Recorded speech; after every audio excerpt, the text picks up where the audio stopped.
రేత్ machine సహాయం లేకుండా ఇలాంటి చెర్రలతో బుష్లు ఎలా వేయాలో చూద్దాం.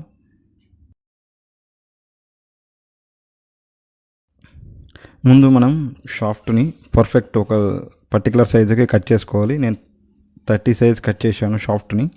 బుష్ వచ్చేసి 30, 40, 50 సైజ్. ఈ బుష్ అనేది షాఫ్ట్కి పర్ఫెక్ట్గా సరిపోతుంది. ఏమాత్రం ప్లే ఉండకూడదు బుష్ అనేది. ఒకసారి మీరు చెక్ చేసుకోవచ్చు, రోటర్ పెట్టి చెక్ చేస్తే చూడవచ్చు మీరు. ఆ బుష్ అనేది షాఫ్ట్కి పర్ఫెక్ట్, ఏమాత్రం గ్యాప్ లేకుండా, ప్లే లేకుండా పర్ఫెక్ట్గా వస్తుంది. అండ్ నెక్స్ట్ బుష్ కూడా చెక్ చేసుకోవచ్చు, ఏమాత్రం ప్లే లేకుండా, అంటే పర్ఫెక్ట్గా మూవ్ అవ్వాలి. షాఫ్ట్కి మనం చెక్ చేసుకోవాలి, షాఫ్ట్ కటింగ్కి పర్ఫెక్ట్గా వస్తుందా లేదా, ఏమాత్రం ప్లే లేకుండా ఉండాలి. చూడవచ్చు మీరు అదని. కొద్దిగా కూడా ప్లే లేదు, పర్ఫెక్ట్గా రొటేట్ అవుతుంది, పర్ఫెక్ట్ ఫ్రీగా ఉంది, ప్లే కూడా లేదు.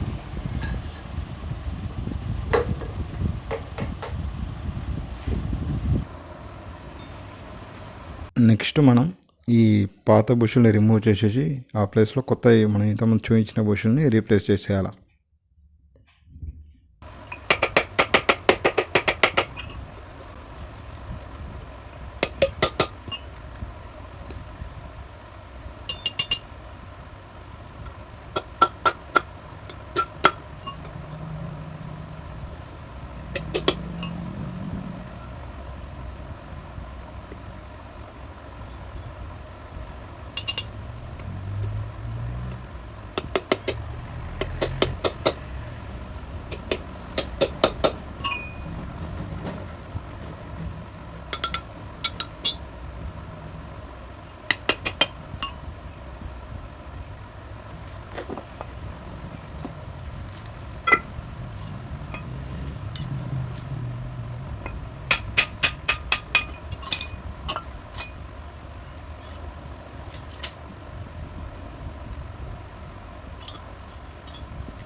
మనం బుషుల్ని రీప్లేస్ చేసేటప్పుడు గుర్తుపెట్టుకోవాల్సిన 2 విషయాలు ఏంటంటే, బుషుల్ని బెండ్ అవ్వకుండా పర్ఫెక్ట్గా ఒకే లెవెల్లో దించాలి. ఎందుకంటే బెండ్ అయితే మళ్ళీ మోటార్ పట్టుకునే అవకాశం ఉంటాయి. రూటర్కి ఫ్రీగా తిరుగుద్ది కానీ మోటార్కి ఫిట్ చేసినప్పుడు పట్టుకుంటుంది.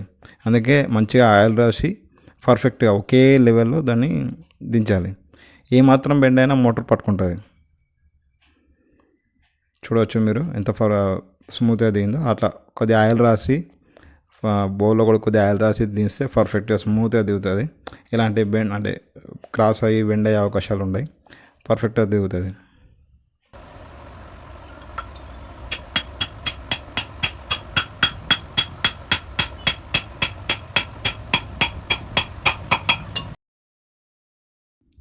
నెక్స్ట్ స్టెప్ వచ్చేసి మనం షాఫ్ట్ సైజ్ పర్ఫెక్ట్.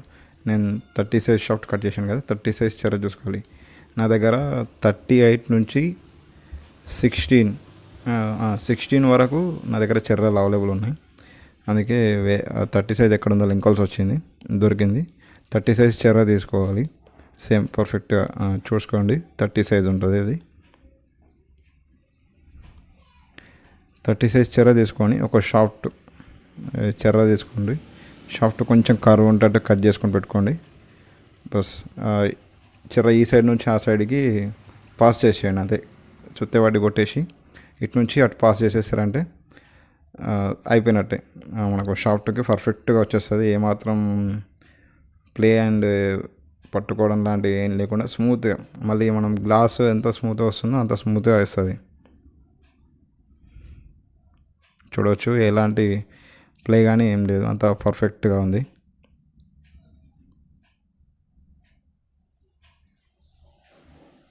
అలాగే సేమ్ ఇంకో సైడ్ కూడా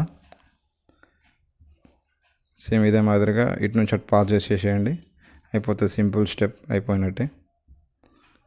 ఏం పెద్ద కాంప్లికేషన్, పెద్ద పెద్ద పనులు ఏముండే, నార్మల్గా మనం చేసేసుకోవచ్చు. కాకపోతే ఏంటంటే బుషుల్ని బెండ్ అవ్వకుండా దించాలి, ఒకటే పెద్ద రిస్క్ పని. ఎందుకంటే కొంచెం బెండ్ అయినా కానీ మోటార్ పట్టుకొని మళ్ళీ మనకు ఇబ్బంది వస్తుంది. పట్టుకున్నా కానీ మనం చేయొచ్చు. నెక్స్ట్ వేరే ఏదైనా వీడియోలో నేను చూపిస్తాను. అంటే ఒకవేళ మోటార్ పట్టుకున్నా కానీ మనం ఏం చేయొచ్చు అంటే ఇన్స్టెంట్గా కటింగ్ లాంటివి పెట్టకుండా మనం ఇంకా ఏమైనా స్టెప్ చేయొచ్చా అంటే చేయొచ్చు. చూపిస్తాను నేను మళ్ళీ నెక్స్ట్ వీడియోస్లో.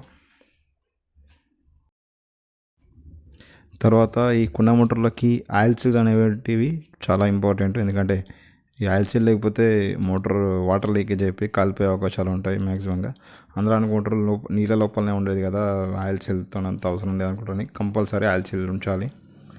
అది చాలామంది తప్పు చేస్తారు, చేయొద్దు అట్లా. కంపల్సరీ ఆయిల్ సీల్ అనేటివి రీప్లేస్ చేయాలి. కొత్త ఆయిల్ సీల్ రీప్లేస్ చేసేటప్పుడు ఒక విషయం గుర్తుంచుకొని, మనం పాత ఆయిల్ సీల్ రిమూవ్ చేస్తాం కదా, అక్కడంతా రస్ట్ పేరుకుపోయి ఉంటుంది. ఆ రస్ట్ అంతా క్లీన్ చేసిన తర్వాతనే మనం కొత్త ఆయిల్ సీల్ అనేది రీప్లేస్ చేయాలి. ఎందుకంటే అలాగే రస్ట్ ఉన్నప్పుడు కొత్త ఆయిల్ సీల్ కన్నా రీప్లేస్ చేస్తే బెండ్ అయ్యే అవకాశాలు ఉంటాయి. మళ్ళీ వాటర్ లీకేజ్ అయిపోయి మోటార్ డ్యామేజ్ అయ్యడం అంతా పెంట అవుతుంది. అందుకే మనం పర్ఫెక్ట్గా నీట్గా క్లీన్ చేసిన తర్వాతనే కొత్త ఆయిల్ సీల్ అనేది రీప్లేస్ చేయాలి. చూడండి, అంతా నీట్గా క్లీన్ చేస్తున్నాను. అలా క్లీన్ చేసిన తర్వాతనే కొత్త ఆయిల్ సీల్ అనేది రీప్లేస్ చేయాలి.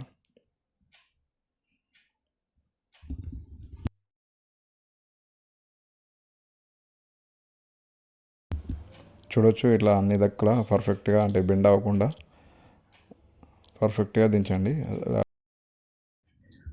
ఇక్కడి వరకు వీడియో చూసినందుకు థ్యాంక్ యూ. అండ్ ఇప్పటిదాకా నేను చేసిన వర్క్లో ఏదైనా తప్పున్నా, మీకు ఏమైనా డౌట్స్ ఉన్నా కామెంట్ బాక్స్లో రాయండి, నేను తప్పకుండా రిప్లై చేస్తాను. లేదంటే సపరేట్ దానికోసం ఒక వీడియో చేస్తాను. మీకు ఎలాంటి డౌట్స్ ఉన్నా సరే మీరు కామెంట్ బాక్స్లో రాయండి. నా వీడియోస్ మిగతాయి చూడండి, నచ్చితే సబ్స్క్రైబ్ చేసుకోండి. మన మెకానిక్స్ సోదరులు ఎవరైనా ఉంటే వాళ్ళకి షేర్ చేయండి. Thank you.